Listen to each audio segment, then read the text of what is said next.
The Selfish Path to Romance. Download Chapter 1 for free at drkenner.com. Erica, you're having difficulty with, is it your daughter? No. Oh, okay. With relationships. Okay. And I was asking, when you grow up like in an alcoholic home, Yes. and your father is an alcoholic, and you grow up and you have relationships with men, and they all seem to have a similar personality as your father. Yeah. And I have just stopped dating because I want to attract healthy men, but I don't know how. Okay, so you need to do some detective work with yourself, don't you? If Yes. I kept attracting the wrong men, which is very, very common, many times we are so familiar with what we grew up with that even though we've vowed to ourselves, I will never marry anyone like my mother or my father, you end up in the same type of situation because you're with the person and some dynamics are taking place, but you need to know yourself. What do you know about yourself that would draw you to people who have similar characteristics to, in your case, is it Dad in your case, right? Yes. Yeah. Well, I tend to be controlling, and I want to be able to dominate the male Okay. so that I can control the relationship. Tell me more about that. Where does that come from? Give me a story from your childhood that just rings true to that. Why did you want to control the male? Why did you want to be... Yeah, go ahead. I could never, it was a hard thing to be able to see my father and to have a relationship with him because aside from his job, he had other jobs. So I had very little time to be able to see him. And I used to stay up very late. And of course, he would go drinking to the bars. So he'd come home really late, and sometimes I would sit on the front porch with my brother, and we'd wait and fall asleep on the porch, and he'd never get home, and my mother would put us to bed.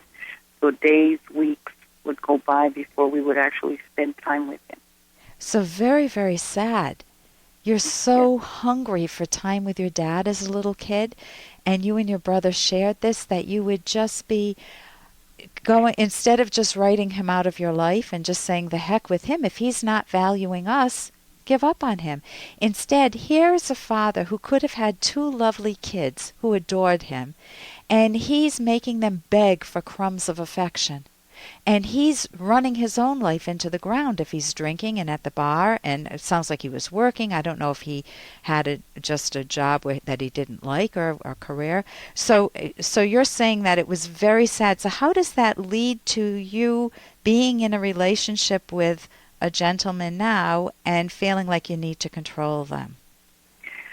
Well, I always want to know if they love me, if they care about me, are they... do they like me? What is it about me that they like? And are they going to stay with me or not stay with me? I'm always wanting to know what their emotions are towards me. And so they experience that as what? Well, I guess I'm always constantly calling them and where are you? What are you doing? But what I do also is I control myself. I won't call them. Yeah. And so they're always calling me, where are you? What are you doing? This and that. So I do both things. Or I call them a lot or I just don't call them at all. Okay, so you've tried two different strategies. You have what sounds like a fundamental feeling that your father left you with, which is, am I lovable or not? That doubt that, am I a lovable person? If Dad loved me, he would have come home earlier. He would have hugged me. We wouldn't have to sit on the porch and wait for him. And Mom wouldn't have to put us to bed. And he would try, leave us little notes or bring us little toys or show us how to do something interesting, how to, I don't know, build a birdhouse or something. And my guess is you didn't have a lot of those wonderful experiences as a child with Dad, right? Right. And so you have, in cognitive therapy, you would, do you know what cognitive therapy is? No, ma'am. Okay, it's a type of therapy where... Hey, I got to interrupt this because we've got to pay some bills. 30 seconds, that's it. A very quick ad, and then Ellen will be back. Do you ever feel overlooked in your romantic relationships? Well, when it comes to love, sometimes it's good to be selfish. Find out why in the provocative book, The Selfish Path to Romance. Being selfish means valuing yourself, so your partner will value you. Discover the secrets to keeping yourself front and center in your relationship and building a romance that will last. Find The Selfish Path to Romance by Drs. Ellen Kenner and Edwin Locke on Amazon or at selfishromance.com. That's The Selfish Path to Romance on Amazon or selfishromance.com. Do you know what cognitive therapy is? No, ma'am.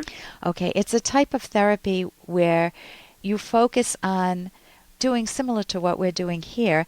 Your thoughts are going to really drive your behavior and your emotions. So if you're thinking, maybe I'm unlovable, and you've got some doubt about that, then that's going to drive you to want some reassurance. And so you have a strategy. One strategy to get reassurance is to just ask the guys, what are you thinking? Do you like me? What do you like about me? You're wanting evidence that you're important to them, both to feel important for yourself, I'm assuming, and to evaluate them. Are they people that are worthy of having in my life? Right.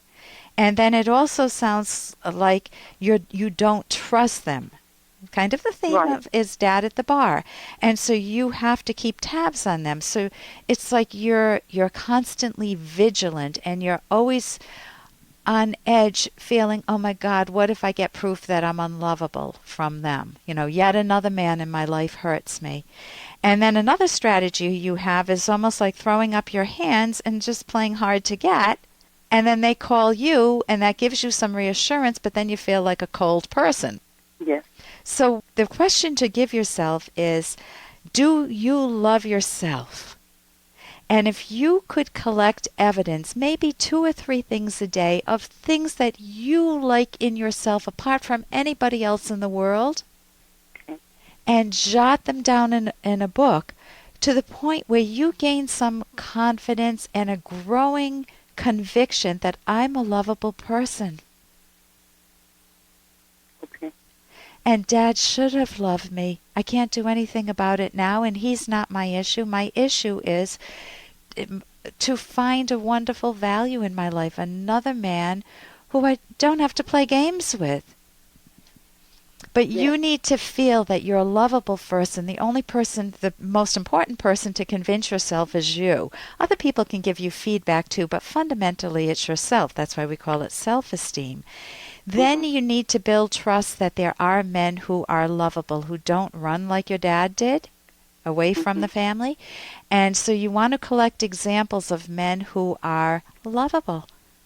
People you've known, whether it's someone you worked with or somebody that you saw on TV or in a movie, a father who is a good dad as a role model, or a man who's a good husband, and collect good examples, because that will help in your mind. That will help challenge that idea that there are no good men out there.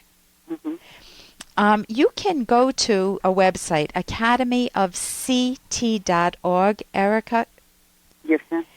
Or my website, drkenner.com, and it'll give you can find a cognitive therapist that may be able to help you through this. But those are some ideas of how to value yourself, and then to see that there are better men out there, so that you gain more confidence when you get into a relationship. Okay. Okay? Thank you. Okay, that sounds good. Thank you so much. Oh, you're welcome, Erica. And here's a little more from Dr. Kenner. It's almost beyond belief. She's funny, she's smart, and I would never believe a girl as beautiful could have such a great personality. Ugly duckling syndrome. What? She probably didn't get pretty till high school. Thus, the personality had to develop out of necessity. It's an evolutionary thing. You know what? I bet you're right. She's way too pretty to be so nice. And it is possible to be pretty and nice without the ugly duckling syndrome, meaning to have tended to your looks, whatever your looks are. You can always make them a little better. Not that you have to always look glorious. If you saw me right now, I'm sitting here in just some comfy clothes. But it is nice to tend to your looks, because there's a psychological component to valuing the way you look, valuing your health, valuing your fitness, valuing the way you dress. and not being obsessive about it, but enjoying it, coming at it from a good perspective. And that was from Shallow Hal. For more Dr. Kenner podcast, go to drkenner.com and please listen to this ad. Here's an excerpt from The Selfish Path to Romance, the Serious Romance Guidebook by clinical psychologist Dr. Ellen Kenner and co-author Dr. Edwin Locke. It's claimed that sex and money are the two most frequent sources of marital conflict. Learn about your partner's attitude toward money issues before making a long-term commitment. Certainly, there's no future in marrying a gold digger, someone who wants only your money. It's also a mistake to marry a wild spender who thinks only about today but not about tomorrow when the bills come due. Barring these types, money conflicts are normal and do occur among decent, responsible people, and strong differences of opinion can arise about spending priorities, even when there is agreement on the amount to be spent. You can download Chapter 1 for free by going to drkenner.com, and you can buy The Selfish Path to Romance at amazon.com.